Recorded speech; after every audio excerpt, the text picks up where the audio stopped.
আর এবার আরেক সাম্রাজ্যের কথায় আসি। ক্যানিং ভাঙর গড়ে তুলেছিলেন সেখানেই সাম্রাজ্য। সরকারি জমি চুরি করে ছেলের ক্যাফে, ভাইয়ের ক্যাফে, খোলা বাজারে বিক্রিও। এবার খেলা শেষ শওকতের। এনআইএর জালে ক্যানিংয়ের ত্রাস, সাম্রাজ্য থেকে সোজা হাজতে।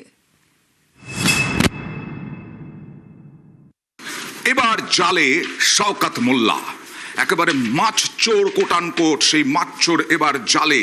শওকত মোল্লার 14 দিনের এনআইএ হেফাজত। শওকত মোল্লার গতকাল রাতে জালে ধরা পড়লেন শওকত মোল্লা। পুলিশ গ্রেফতার করলো, এনআইএ গ্রেফতার করলো শওকত মোল্লাকে একেবারে কামালগাজী থেকে। আর আজকে যেখানে যেখানে গেছেন সেখানেই বিক্ষোভ। তারপরে আদালতে এনআইএ বিশেষ আদালত তাকে 14 দিনের এনআইএ হেফাজত দিল। সরাসরি চলে যাব প্রতিনিধি অনুপের কাছে। অনুপ, এই যে এনআইএ হেফাজত দিতে গিয়ে বিচারক কি বললেন?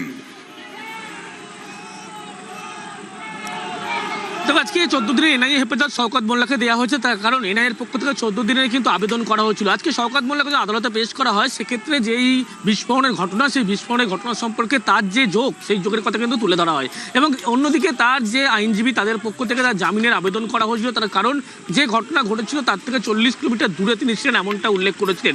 কোনো সরকারি আইনজীবী, অর্থাৎ এনআইএ যিনি আইনজীবী, তার পক্ষে দাবি করা হয়েছিল এই গোটা যে ঘটনা ঘটেছিল সেই ঘটনাতে তার কিন্তু যোগ ছিল। পরবর্তী ক্ষেত্রে এনআইএর পক্ষ থেকে স্পষ্ট করা হয়েছিল যে এই বিস্ফোরণের যে ঘটনা, সেই গোটা ঘটনা যোগসাজির যেমন মূল মাস্টারমাইন্ড ছিলেন শওকত মোল্লা। এর আগে যে কজন ব্যক্তিকে জিজ্ঞাসাবাদ করা হয়েছিল, সেই জিজ্ঞাসাবাদে যে তথ্য উঠে এসেছিল, প্রত্যেকের থেকে শওকত মোল্লা যোগ উঠে এসেছিল। কোর্টের কাছে আমাদের প্রেয়ার থাকে যে 14 দিন তাকে পুলিশ কাস্টাডি দেওয়ার জন্য, যেহেতু তার কতটা এই কেসের সাথে তিনি যুক্ত আছেন সেটাকে আমাদেরকে ইনভেস্টিগেশন করার সুযোগ দেওয়া হোক। সবে ইনভেস্টিগেশন শওকত মোল্লার এগেন্সটে শুরু হয়েছে। ওনার যা ইনভলভমেন্ট আছে যদি কিছু থাকে সেগুলো আমরা পরপর কেস ডায়েরির মধ্যে থাকবে এবং তারপরে কোর্টে সেটা আমরা প্লেস করব। That a bomb blast took place in his Bhangor area. Jayganj PH case যখন কেসটা স্টার্ট হলো, thereafter NIA took the investigation. NIA তখন প্রায়রলি 2-3 জনকে অ্যারেস্ট করে। তারপরে শওকত মোল্লা কালকে অ্যারেস্ট হয়। At the time of the occurrence of the blast, Shaukat Molla happens to be the MLA of that constituency and he was provided a J+ security. আমরা chief জাজের কাছে আবেদন জানিয়েছি যে এই J+ সিকিউরিটি পক্ষে ওনার পক্ষে এই বোম ব্লাস্ট করানো বা বোম ব্লাস্টের মধ্যে ইনভলভ থাকা, এটা একটু ওনাকে বলেছি, আমরা আবেদন জানিয়েছি এটাকে কনসিডার করে দেখতে।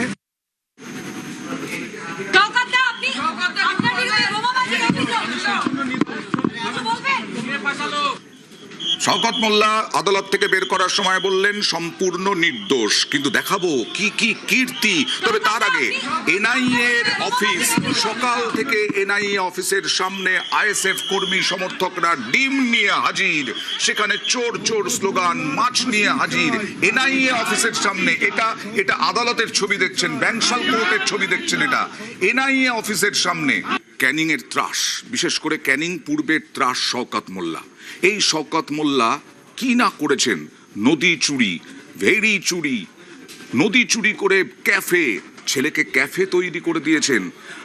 জমি চুরির ভুরি ভুরি অভিযোগ তার বিরুদ্ধে, জমি দখল করার ভুরি ভুরি অভিযোগ।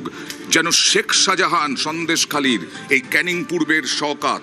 শুধু মাছ, ভেড়ি, নদী চুরি নয়, খেলার মাঠও চুরির অভিযোগ শওকতের বিরুদ্ধে। শওকত মোল্লা 2011 সালে ক্ষমতা আসার পরে সন্ত্রাসবাদী হারমাদদের নিয়ে সব কিছু ভেঙে চুরে ছারকার করে দেয়, দিয়ে ওরা নিজেরা জায়গাগুলো দখল করে নিয়ে ওরা নিজেরা, ওর হারমাদ বাহিনী, ওর সঙ্গভঙ্গ ওরা সবাই করে খায়। লাস্টে কি করলো, এই জায়গাগুলো সব বেআইনিভাবে সব বিক্রি করে দিল। তখনই ছিল শওকত মোল্লা, তখন CPM এর আমলে। সেখান থেকে এই নৃত্য এই পর্যন্ত ওদিকে 5 বছর, এদিকে 15 বছর, 20 বছর চলেই গেছে। এই মাঠটা এরকমভাবে রেখে দিয়েছে, যে যার মতন এসে ইনকামের ধান্দা। মাস গেলে 30,000 40,000, বাচ্চাদের খেলা বন্ধ, আমাদের বসার জায়গা নেই। শুনলেন, খেলার মাঠ, বাচ্চাদের খেলার মাঠও চুরি। শেখ শাহজাহান যেমন বাজার চুরি করে ফেলেছিলেন, নিজের নামে বাজার করে দিয়েছিলেন, এই শওকত মোল্লা খেলার মাঠও চুরি করেছিলেন। আমাদের প্রতিনিধি সান্নিকের প্রতিবেদন।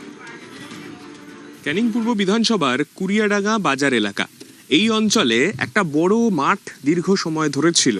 সেই মাঠ বর্তমানে কোনো শিশুরা এলাকার তারা খেলাধুলা করার এখানে সুযোগ পায় না। কারণ কি? কারণ যদি মাটির দিকে তাকানো যায়, গোটা মাটিতে এরকম বালি, অথবা একটু দূরে তাকালে সেখানে বিভিন্ন রকমের ইমারতি সামগ্রী এই মাঠের মধ্যে মজুত করা রয়েছে। সেটা শুধুমাত্র কোনো অল্প সময়ের জন্য নয়, দীর্ঘ সময় ধরে, প্রায় শেষ 20 বছর ধরে এই মাঠ এইভাবে ইমারতি সামগ্রী ফেলে দখল করা রয়েছে। যেটা স্থানীয়দের অভিযোগ, এখানকার তৎকালীন বিধায়ক শওকত মোল্লা, একটা সময় সিপিএম এর জমানা, তারপরে তৃণমূলের জমানা, শওকতের দাপটে এই জায়গায় মাঠে ইমারতি সামগ্রী ফেলার জন্য আলাদাভাবে টাকা পেত শওকত। সেই কারণে বাচ্চাদের খেলাধুলা সম্পূর্ণভাবে বন্ধ করে এই মাঠ দখল করে রাখা হয়েছিল শওকত মোল্লা এবং তার অনুগামীদের তরফে। আর সেই অভিযোগই বর্তমানে স্থানীয়রা সামনে আনছেন শওকত মোল্লার গ্রেফতারির পরে।